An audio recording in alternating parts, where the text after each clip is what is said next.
Assalamualaikum warahmatullahi wabarakatuh. Perkenalkan, nama saya Hafiz Muhammad Wirawan dengan NPM G1A019040. Di sini saya akan menjelaskan beberapa subbagian resum dari materi tugas yang diberikan, yaitu mengenai perceptron. Pertama-tama kita harus mengetahui apa itu perceptron. Perceptron adalah salah satu metode jaringan secara tiruan sederhana yang menggunakan algoritma training untuk melakukan klasifikasi secara linear. Perceptron digunakan untuk melakukan klasifikasi sederhana dan membagi data untuk menentukan data mana yang masuk dalam klasifikasi dan data mana yang misklasifikasi atau di luar klasifikasi. Perceptron dapat kita gunakan untuk memisahkan data yang dapat kita bagi menjadi dua kelas, misalnya kelas C1 dan kelas C2.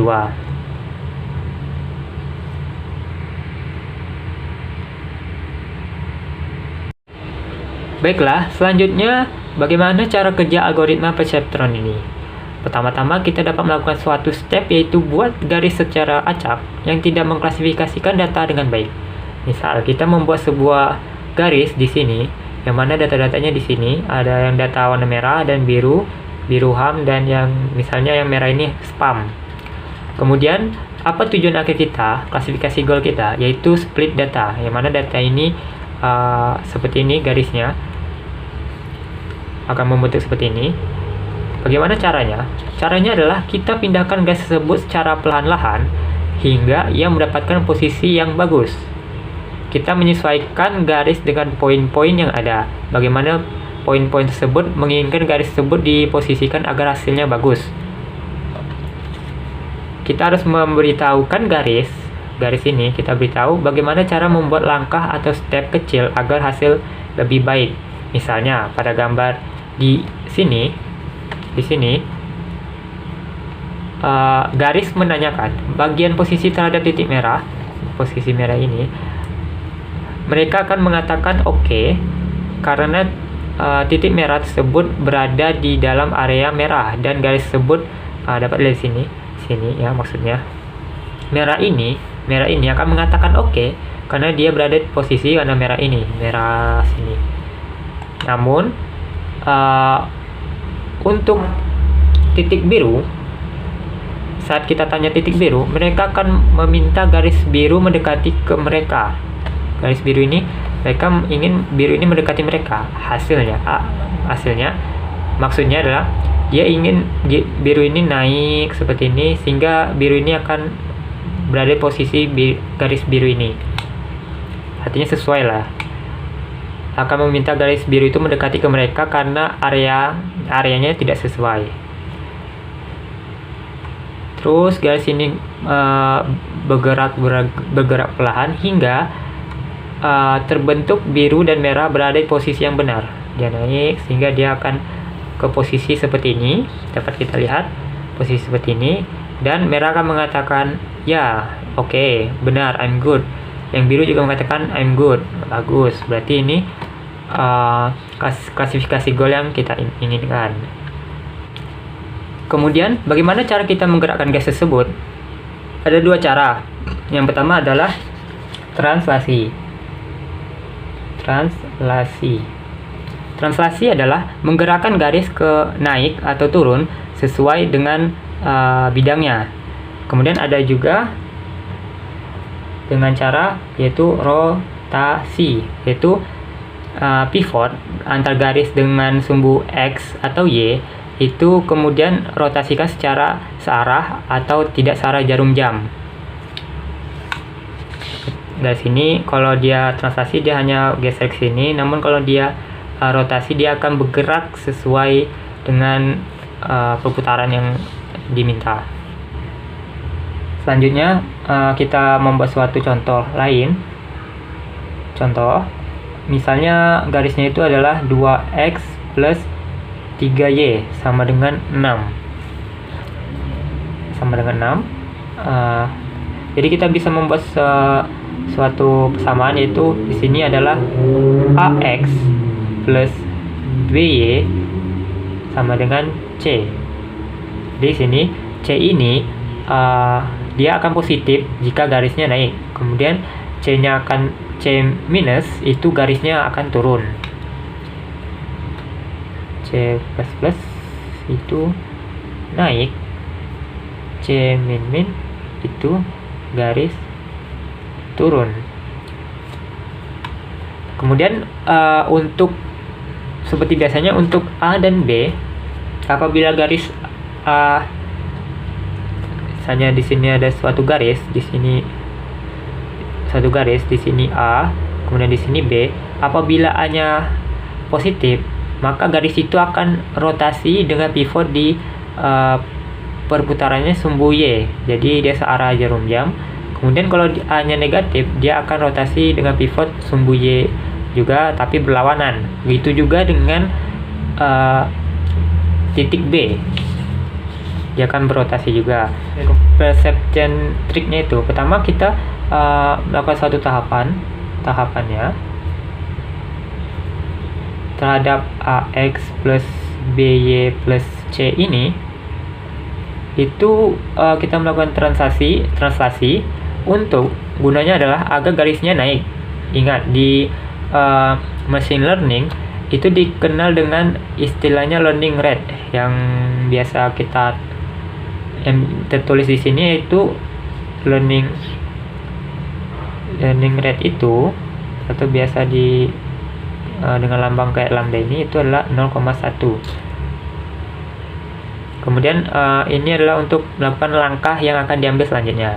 Hasilnya kita bisa buat, maka hasilnya yang terjadi itu adalah 2x plus 3y minus plus minus 6 plus minus 6 sama dengan 0.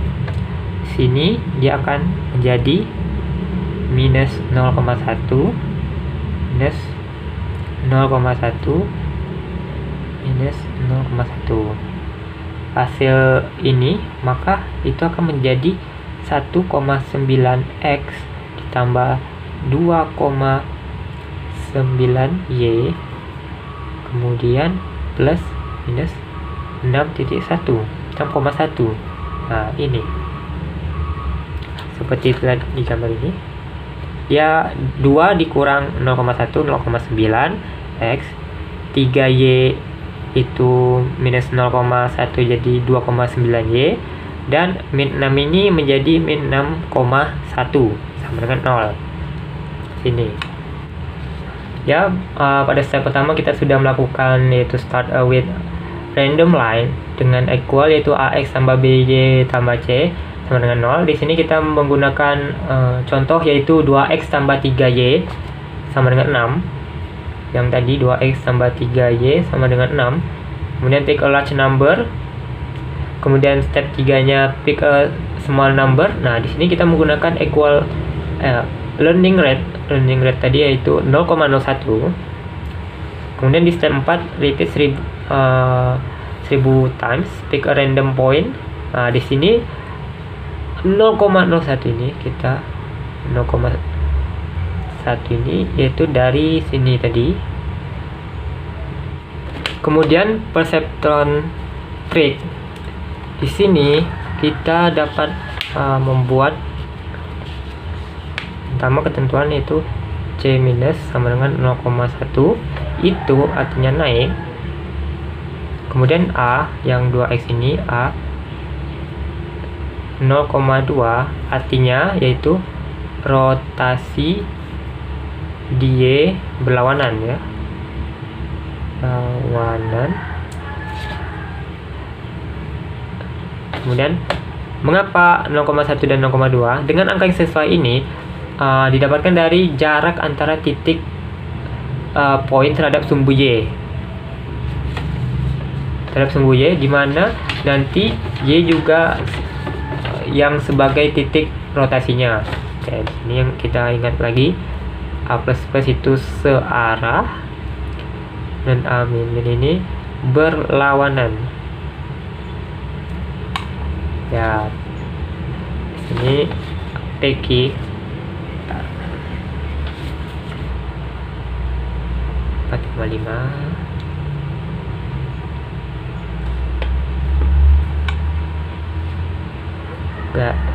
jarak di sini itu sebagai pivotnya dengan garis tadi, yaitu 2x plus 3y plus minus 6 sama dengan 0. Oke, 1 C sama dengan 0,01. B dikurangin kurangin A dengan angka yang lebih besar dari jarak titik terhadap sumbu Y. Di sini yaitu berapa tadi? 4 dikali ininya 0,01 sama dengan 0,04. Kemudian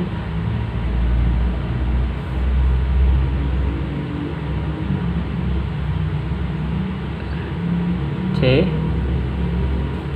kurangi nilai B, yang nilai B juga itu dengan angka yang lebih besar dari jarak terhadap sumbu X. Di sini yaitu 5. 5 kali 0,01 sama dengan 0,05. Oke, jadi di sini 2x plus 3y plus minus 6 sama dengan 0. Ini hasilnya adalah 0,04. Yang di sini 0,05, di sini 0,01.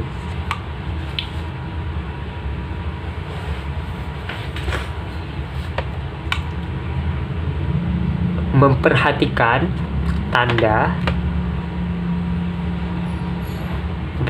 tanda plus dan juga minus, kemudian magnitude jarak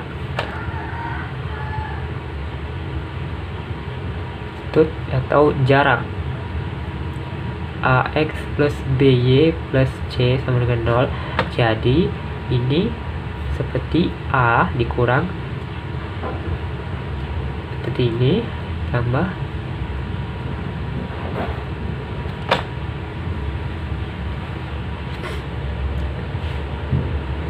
ini, kemudian correctly and incorrectly classified point.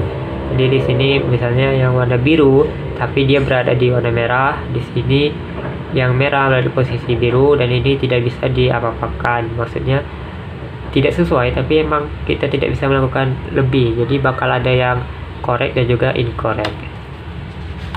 Baik, jadi di sini saya akan menjelaskan mengenai logistic regression dan hubungannya dengan perceptron.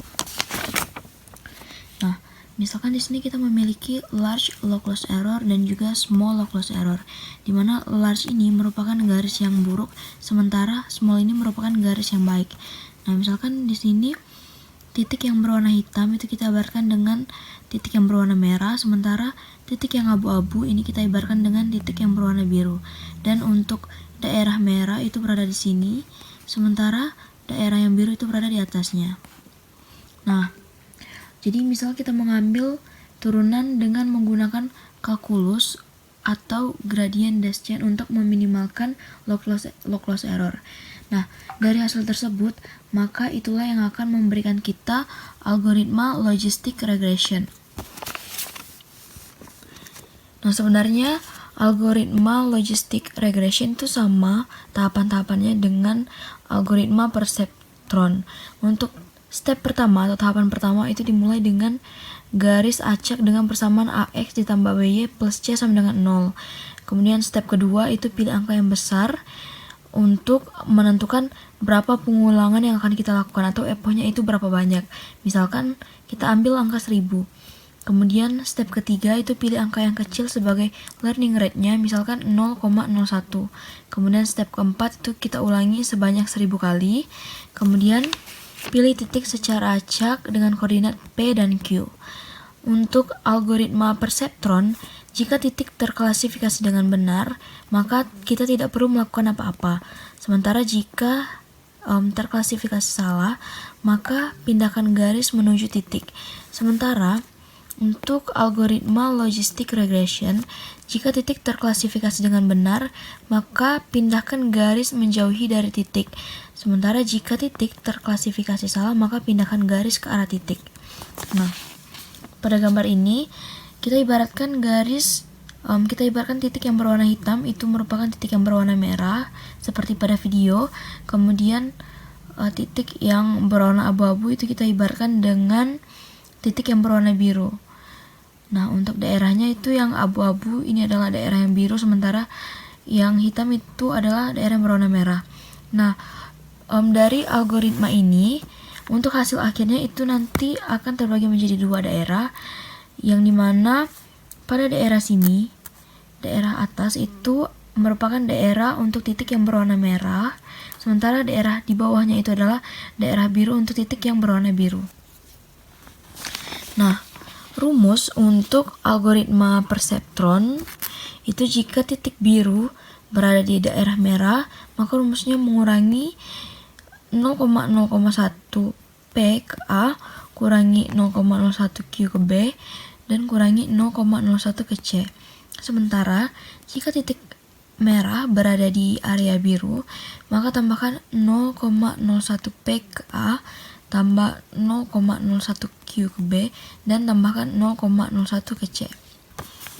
Sementara untuk rumus pada algoritma logistic regression, pada rumus algoritma logistic regression ini adalah dengan menjumlahkan learning range dikali dengan selisih antara label dan waktu prediksi P lalu dikalikan dengan Q, dan terakhir tambahkan 0,01 dikali dengan label dikurangi dengan prediksi. Nah, jika kita lihat lagi, antara algoritma perceptron dan logistic regression itu sebenarnya mirip, karena sebelumnya prediksi pada algoritma perceptron itu adalah 1 dan 0. Sementara pada algoritma logistic regression itu menjadi plus dan minus 1 atau 0 jika berada pada daerah yang tepat atau titiknya berada di area yang tepat. Gradient descent adalah teknik untuk melakukan optimalisasi menggunakan gradien yang dihitung dari hasil perhitungan error yang dilakukan oleh backpropagation. Nanti hasilnya untuk memperbarui weight dan bias. Tujuan dari gradient descent untuk meminimalisir loss. Loss di sini adalah sebuah nilai di mana nilainya itu misalnya E sama dengan Y min Y aksen. Ini adalah nilai perbedaan antara nilai sebenarnya dengan nilai yang kita dapat dari hasil komputasi. Loss function diminimalisir dengan menyesuaikan nilai weight-nya. Nah, di sini ada gambaran. Gradient descent di sini dia akan melakukan adjustment weight-nya. Jadi ini digambarkan dari kurva ini. Ini initial weight-nya. Jadi berapa posisinya di sini? Nanti pada satu momen melakukan learning. Nah, weight ini akan disesuaikan. Di sepanjang gradien fungsi ini, dia akan melakukan adjustment sampai dia menuju dari sini sampai dia menuju ke global minimum ini.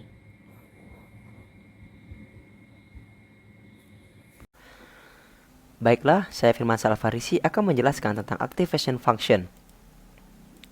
Activation function merupakan operasi matematik yang dikenakan pada sinyal output Y. Fungsi ini digunakan untuk mengaktifkan atau menonaktifkan neuron.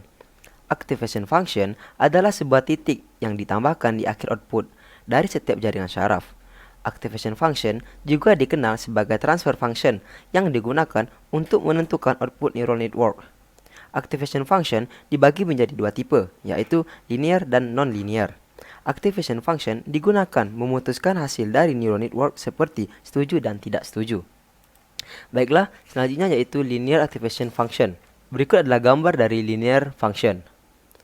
Nah, Untuk fungsinya, fungsi bersamaan linear activation function yaitu fx sama dengan x, dengan nilai x berkisar minus tak hingga sampai tak hingga. Hal ini biasanya tidak membantu terhadap parameter kompleksitas atau variasi data yang diteruskan ke jaringan syaraf. Kemudian berikutnya nonlinear activation function. Berikut gambar diagramnya. Hal ini membuat kemudahan dalam menggeneralisasi atau beradaptasi dengan variasi data dan untuk membedakan antar output. Terminologi utama yang perlu dimengerti adalah derivatif atau diferensial. Perubahan sumbu Y menjadi sumbu X. Hal ini disebut kemiringan. Kemudian monotonik, sebuah fungsi yang suatu fungsi yang seluruhnya tidak meningkat atau tidak menurun. Selanjutnya ada rectifier unit atau ReLU, merupakan fungsi aktivasi yang biasanya digunakan dalam pemodelan deep learning. Fungsi kembali menjadi nol jika mereka input yang negatif, tetapi jika nilai positif X, mereka akan kembali nilai asal. Di bawah contoh dari gambar diagramnya, dan ada perumusannya yaitu X sama dengan max dalam kurung 0, Selanjutnya, log loss error. Fungsi error adalah sebuah fungsi yang akan menginformasikan sejauh apa nilai kesalahan atau error dari prediksi yang kita lakukan, biasanya dibanding dengan tabel atau data latih. Kemudian, fungsi error tidak boleh bernilai bilangan bulat, tetapi harus bernilai pecahan atau continuous. Misalnya, untuk langkah kecil 0,2, maka nilai 1 ditambah atau dikurangi 0,2 dalam bilangan bulat masih bernilai 1. Berikut adalah contoh log loss error function. Fungsi error bisa diturunkan secara matematik atau differentiable. Lalu bagaimana gagasan fungsi error ini bisa digunakan untuk memecahkan masalah sebelumnya? Mencari sebuah garis yang dapat memisahkan dua kelompok data. Caranya dilakukan dalam dua langkah. Yang pertama, memberikan nilai penalti dari setiap titik, di mana nilai penalti akan besar apabila titik berada area yang salah, serta nilai penalti bernilai kecil, hampir mendekati 0, apabila titik sudah sesuai klasifikasi berada di areanya. Yang kedua, menjumlahkan nilai penalti dari semua titik, kemudian mencari bersamaan garis, misalnya dengan menggeser-gesernya, hingga dapat mengurangi total nilai error atau hasil penjumlahan nilai penalti. Tampak pada gambar berikut, bahwa dua titik yang ukurannya besar menggambarkan bahwa kedua titik tersebut masih salah dalam klasifikasi. Jadi, dengan menggeser-geserkan garis untuk memisahkan dua kelompok data dengan cara mencari total nilai error yang paling kecil, akhirnya didapatkan gambar berikut, yaitu gambar yang nomor 2, yang ini. Di gambar nomor 2 ini, semua titik biru dan merah sudah sesuai pada tempatnya. Terima kasih, itulah penjelasan dari saya. Baiklah, saya Randi Julian Saputra dengan NPM G1A019066 akan melanjutkan penjelasan mengenai perseptron serta neural network. Beberapa perseptron yang bersifat linear digunakan untuk membangun sebuah konsep baru, yaitu neural network yang bersifat nonlinear. Apa itu perseptron? Single layer perceptron tergolong ke dalam supervised machine learning untuk permasalahan binary classification. Binary classification pada intinya akan memisahkan input data menjadi dua kelas terpisah yang harus bersifat linear separable. Biasanya perceptron juga digunakan untuk mengklasifikasikan suatu tipe pola tertentu yang sering dikenal dengan pemisahan secara linear. Fungsi linear adalah fungsi simpel, sehingga dengan menggunakan dua layer saja, yaitu input dan output, kita sudah bisa menyelesaikan permasalahan tersebut. Lalu, timbullah sebuah pertanyaan. Apakah fungsi linear dapat digunakan untuk fungsi non-linear yaitu neural network?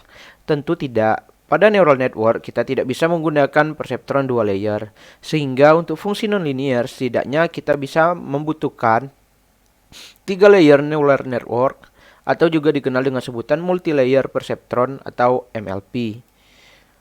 Lalu dapat rekan-rekan lihat juga pada di gambar, merupakan cara kerja dari multilayer, yaitu user melakukan input layer, lalu menyuplai input vektor pada jaringan, kemudian yang dimasukkan melakukan komputasi pada layer kedua. Lalu output dari layer kedua digunakan sebagai input dari layer ketiga. Lalu seterusnya hingga mendapatkan output layer. Sekian dari saya, terima kasih.